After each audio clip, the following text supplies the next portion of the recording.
தமிழ் சினிமாவோட ரொம்பவே முக்கியமான நடிகராக இருக்காரு நம்ம நடிப்பின் நாயகன் சூர்யா. ஆனாலும் சிங்கம் 2 படத்துக்கு அப்புறமா சூர்யாவால பாத்தீங்கன்னா ஒரு மிகப்பெரிய தியேட்டர் ஹிட் படத்தை கொடுக்க முடியல. அவரும் தொடர்ந்து பல படங்கள்ல நடிச்சாரு.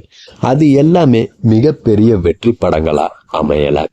அப்படியே படம் நல்லா இருந்தாலும் நெகட்டிவான விமர்சனங்களை பரப்பி விட்டு படத்தை ஃபிளாப் ஆக்குறதையே வாடிக்கையாகவும் வச்சிருந்தாங்க ஒரு சில ரசிகர்கள்.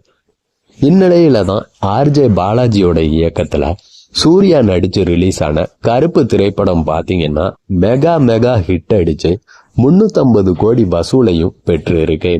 சூர்யாவோட திரை வாழ்க்கையிலேயே அதிகமான வசூலை பெற்ற படமாவும் கருப்பு திரைப்படம் அமைஞ்சிடுச்சு.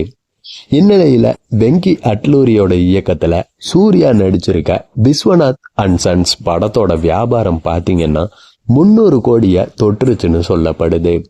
ரிலீஸுக்கு முன்னாடியே இந்த படத்தோட தயாரிப்பாளருக்கு 100 கோடி லாபமும் கிடைச்சிட்டதா சொல்லப்படுது.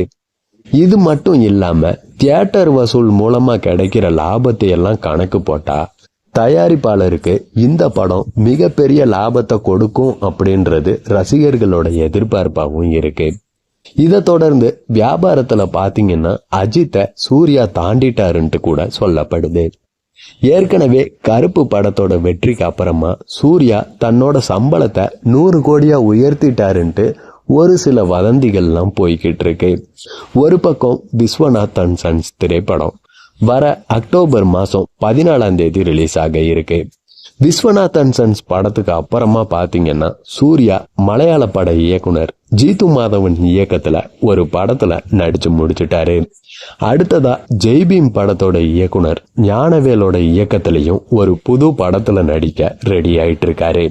ஜூலை 22ஆம் தேதி இந்த படத்தோட ஷூட்டிங்கை தொடங்குவோம் அப்படின்ற மாதிரியும் ஒரு அப்டேட் போயிட்டு இருக்கு.